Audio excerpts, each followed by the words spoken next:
Հրթանեսին եմ ուզում հարցնել, գոհես քեզանից, դու քեզ որ հայելու մեջ նայում ես, չես թքում քո երեսին, արա։ Դու ոնց կարող ես լինել Արցախցի։ Այդ ծախու տվար։ Դե հիմա ռուսերեն ասեմ, լավ գիտեմ, որ գիտես ռուսերեն։ Դու ով ես դրանից հետո, թույլ խմի մեռ էլի։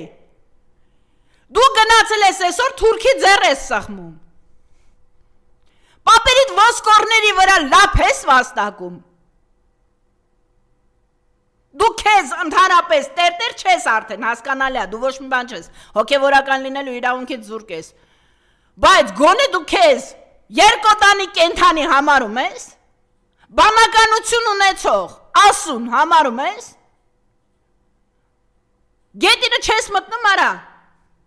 ով աներ չաներ Արցախցին դա անելու իրավունք չուներ։ Հիմա այն բենտլիներով, մենտլիներով, եսի մինչերով